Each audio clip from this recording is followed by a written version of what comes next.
go into another onboarding sessions. We're looking at Duolingo today.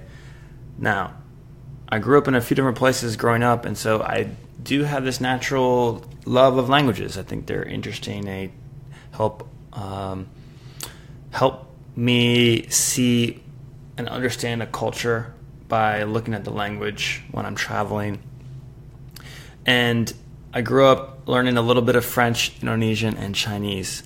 And I think from a Duolingo's perspective, they're doing really well with their freemium onboarding, but I'm not so sure if they're getting members to upgrade to premium as much as they'd like.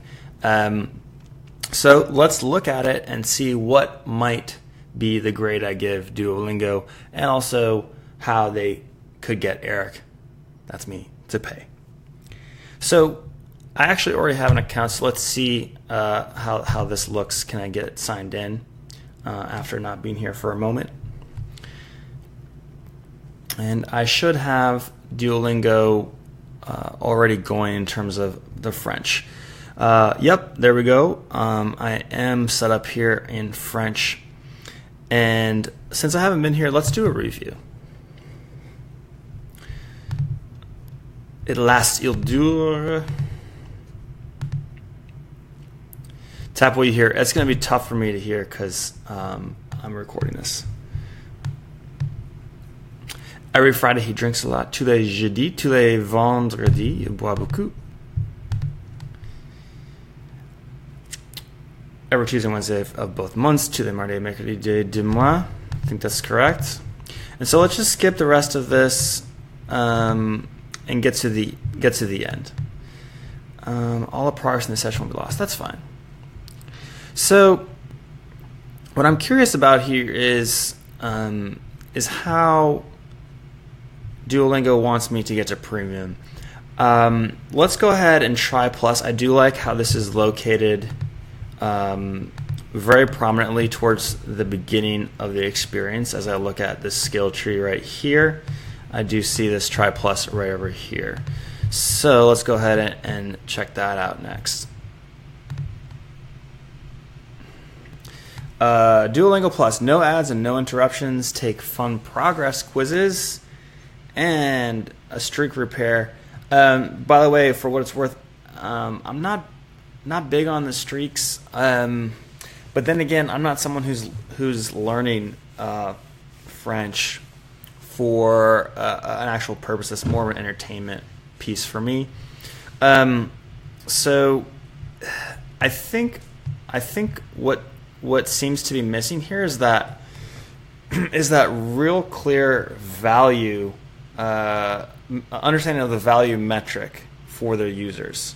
So I could understand if I'm using this a lot that it could be annoying to be interrupted by ads, and so maybe if I'm using it that much, that could be enough.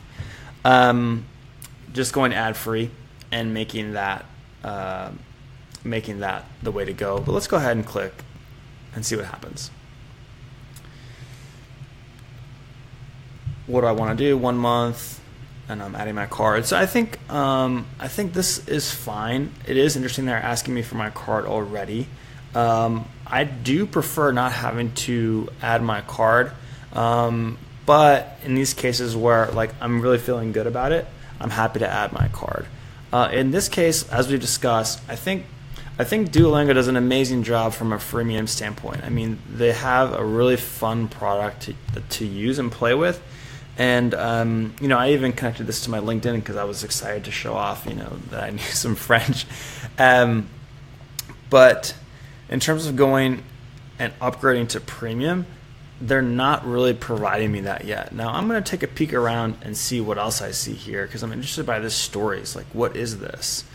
I see this is a language acquisition. And so I'm interested by these because I think these will give me more contextual listening exercises. And I'm wondering if I were to get really into this content, if it would make sense for me to go premium at one point. But as it is now, I'm not feeling it. I'm content to listen to some ads for the amount of time that I'm using Duolingo. So I think I'm going to give Duolingo actually a pretty low score. I'm going to give them a C for onboarding, in terms of onboarding from getting me from freemium to into their premium product, because